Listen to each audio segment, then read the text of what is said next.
Welcome to the month of February. Today is the last episode for the series we started in episode 4, titled Take the First Step. 5 steps you need to take to go from idea to start a business. I'm excited to explore step 5, which is the letter T in my first step method. My first step method is an acronym I created to help you move from idea to start a business. I'm super excited to dig into today's episode. But before I do, I'd like to tell you about a brand new Facebook community I created called Start a Service Based Business Community for Christian Women. I created this community for women who want to start a service based business so you can find support, clarity, and accountability on your new business journey. If I just described you, please come and hang out with me on my free Facebook group. The link to join the group is in the episode description below. I can't wait to see you there. Let's dig into today's episode.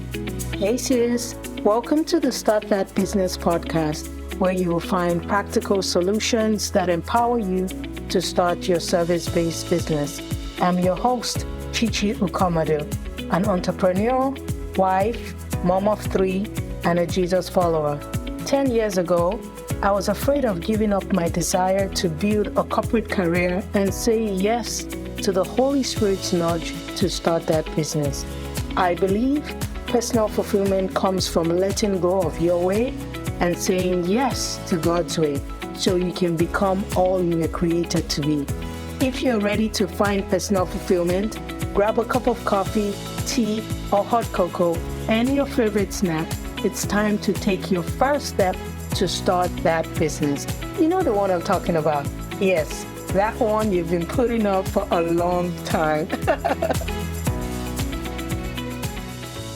The thought of starting a business always scared me. I had a million unanswered questions. I felt I wasn't qualified.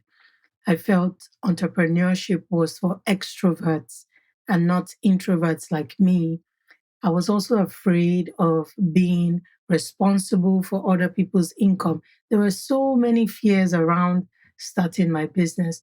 But deep inside my heart, I knew I was called to be an entrepreneur. In December of 2011, I remember declaring to my family and friends that come the new year, that I was going to start this new business as a personal shopper, and also I will start charging for my services. I'd been offering free services to my family and friends. So I just let them know, I say, look, once we get into January 2012, I'm going to be official. So I was excited coming into January of 2012, and I started following my first step method. So I started planning my business, creating my services, getting ready to launch. Then in March of 2012, guess what?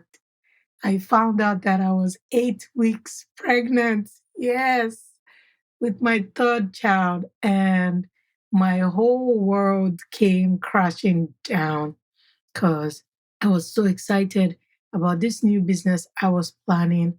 And it felt like I had this fork in the road because my pregnancies were always difficult. I always had very bad morning sicknesses that lasted anywhere from 3 months all the way to 5 months. So when I found out I was pregnant, yeah, I was excited. I was having a new baby, but I was also devastated because I felt like life just threw a fork in the road that I had to deal with. So the morning sickness started shortly after, and I was sick for about 3 months, throwing up, vomiting, going in and out of the hospital because I couldn't hold anything down. And I remember in July of 2012, I woke up and I felt so discouraged. I was pouring my heart to God and just telling God, I started this year really excited to start this business. And now it looks like I'm going to be grounded for the next 9 months and I will not be able to do anything. And While I was just pouring my heart to God, my phone rang, and it was a friend of mine who called, and she said, Chichi, you've been on my mind all morning, and I just felt like I should call you and encourage you. And I felt led to open up to her, and I told her, look, I came into this year really excited, and look at where I am, and I'm not able to continue this business and launch it like I expected. And she encouraged me so much, and she told me, look, you can do it even with your pregnancy.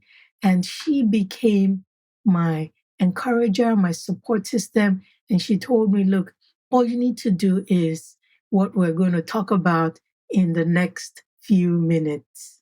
That's why the fifth step in my first step method is T, take the leap. Now, when my friend called me, one of the things she said to me was, you need to set a launch date. And that was the first thing I did. I set a launch date.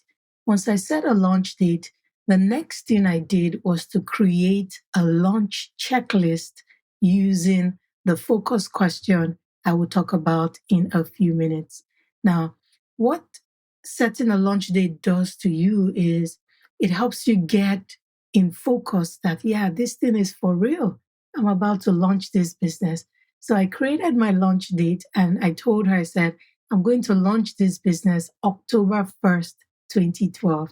That gave me roughly about maybe 4 or 5 months when I had the call with her, which was in July.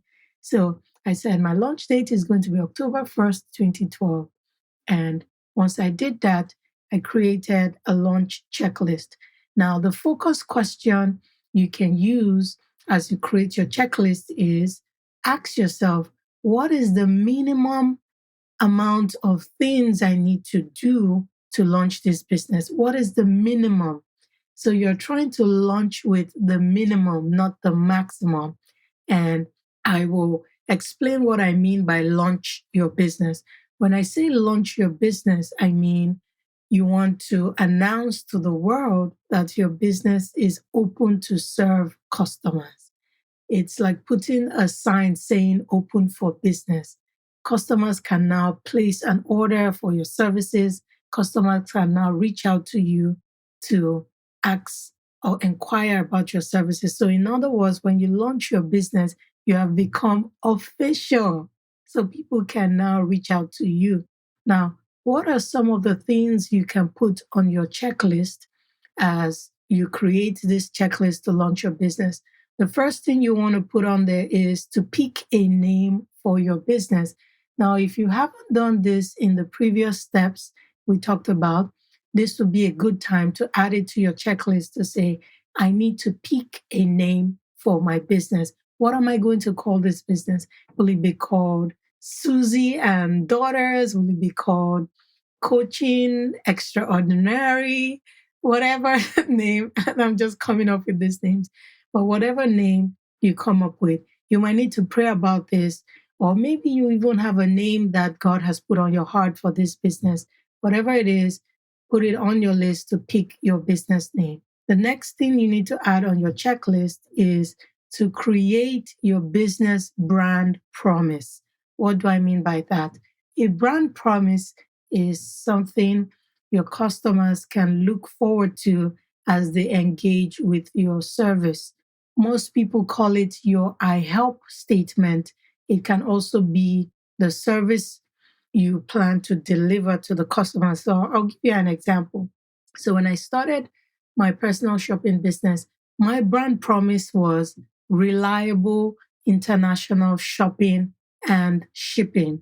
So that was what I was promising my customers, that when they come to me and they use my service, they will get reliable international shopping. You might hear other companies like Papa John's Pizza. Papa John's Pizza says fresh ingredients, better pizza. So they are promising you that when you come to them, they use fresh ingredients. That way their pizza is better than any other pizza brand out there. You might also hear Subway. Subway says eat fresh. So they're promising you that when you come to buy their sandwiches, you're eating the freshest sandwich that you could ever find. So, what is your brand promise? Yours can also be an I help statement. So, if you're a coach, if you're starting maybe some kind of online business, your brand promise can be I help Christian women start a service based business, or I help new entrepreneurs create a beautiful website that converts. So, this is just giving you different ideas of what your brand promise can be. So, that is the second thing you need to add to your checklist: create your brand promise.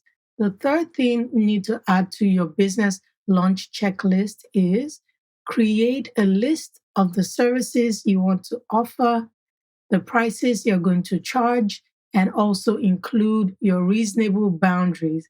If you have been following this series, I talked about the services you need to offer, pricing, and also creating reasonable boundaries. So make sure that you create a Google Doc and write all these things in there. And you can convert that Google Doc into a PDF document that you can share with potential customers. Now, I'll also like you to create a separate Google document for how you're going to deliver your service. This is something else you can add to your checklist as you're creating your services. The fourth thing you need to add to your checklist is to set up a payment method to collect payment from your potential customers. You're getting ready to tell the world that you're open for business. So, how will your customers pay you? You need to set that up. Are they going to pay you through Zelle? Are they going to pay you through Cash App? Are they going to pay you through PayPal, through debit or credit card? This is the time you need to set that up. Now, the fifth thing you need to add to your checklist is register a legal entity. Now, you want to be legit as you go out to the world to start offering your services. You might hear a couple of attorneys saying, oh, register an LLC. But if you are starting out and you haven't made any money yet, my advice would be to register a DBA.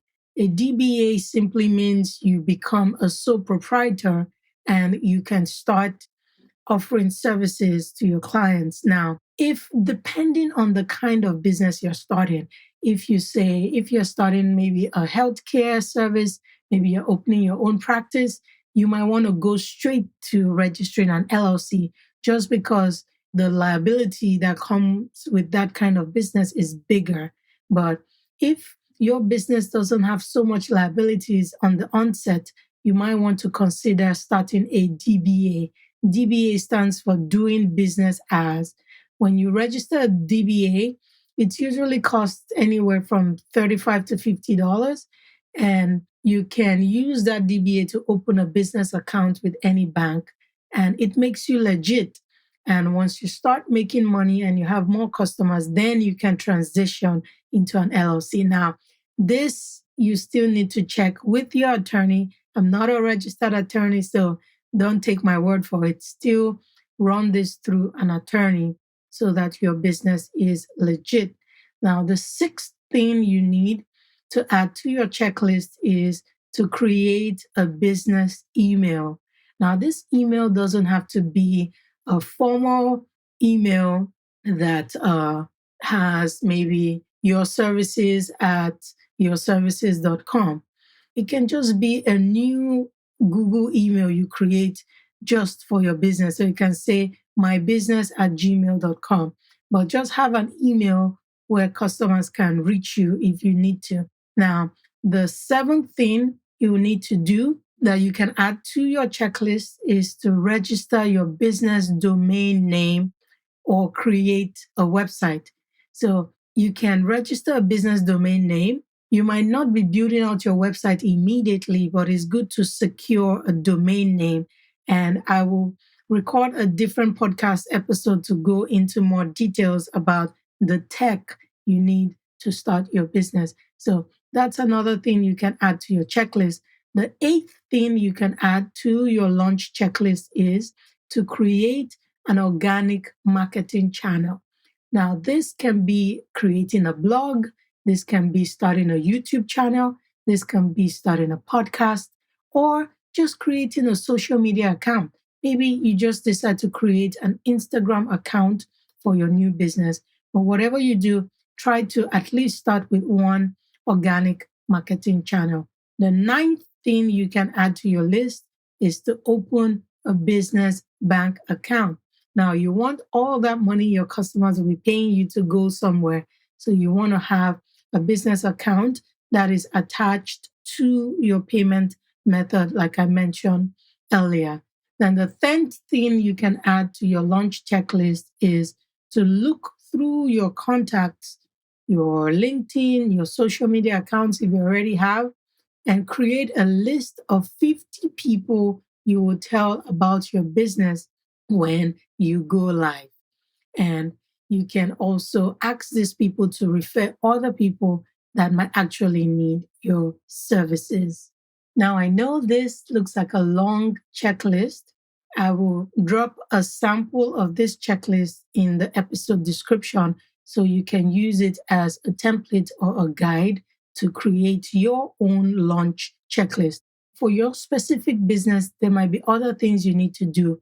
For instance, if you starting your own private practice, say as a nurse practitioner, or you're going in that direction, you might need to register for different licenses that you need.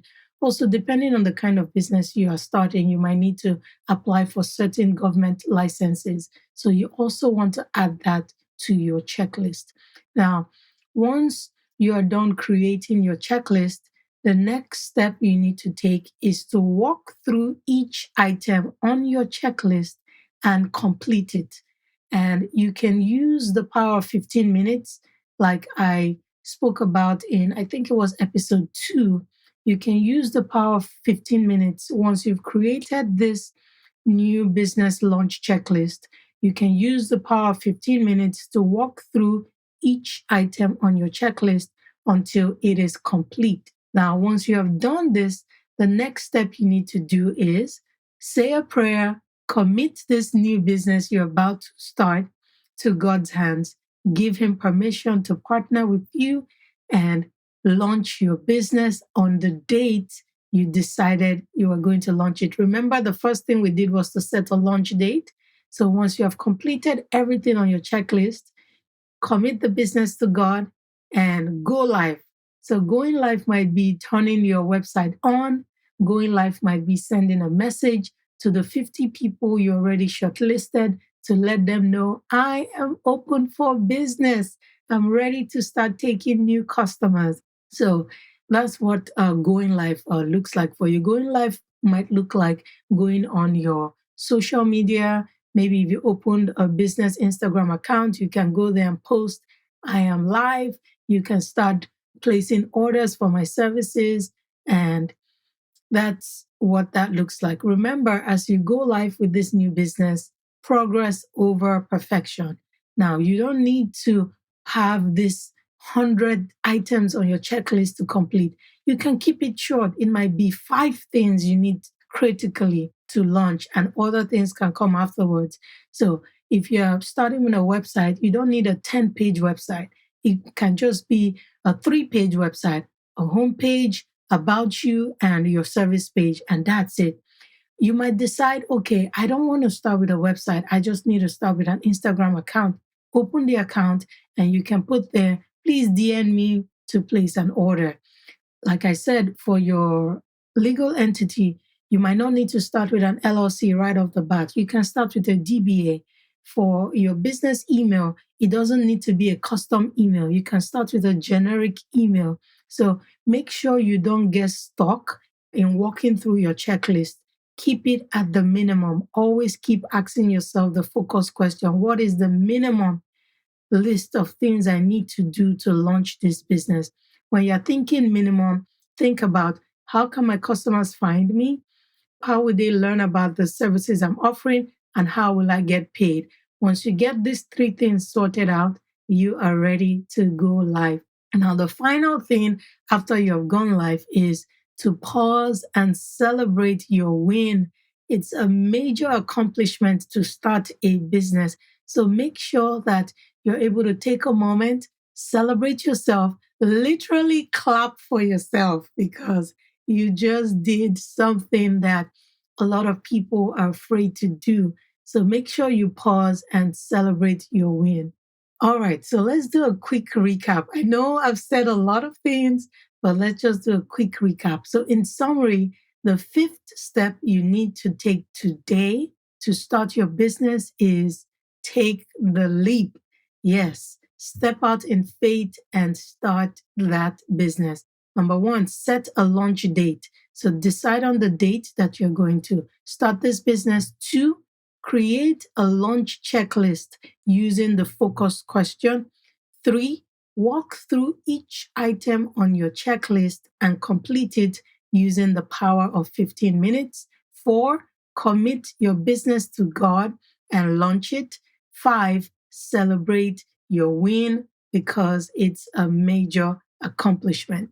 Zechariah 4:10a says, "Do not despise these small beginnings, for the Lord rejoices to see the work begin, to see the plumb line in Zerubbabel's hand." Do not despise your small beginnings as you start this new business, as you go live with this new business, because God rejoices to see you start the business He has put in your heart. So take one baby step at a time as you go through your checklist and complete it, and watch what God will do through your business. Thank you so much for listening to all the podcast episodes in this series. Keep listening for more exciting episodes, and I will see you soon. Hey sis, before you go, if this podcast has encouraged you, helped you, inspired you, or taught you something new, please head over to Apple Podcast and search for Start That Business Podcast and leave me a written review. That's one of the ways I know this podcast is impacting your life. Thank you so much. I'll also love to connect with you on Instagram. My handle is @ChichiUkomadu. Until next time, always remember you have all you need to start that business. I'll see you soon.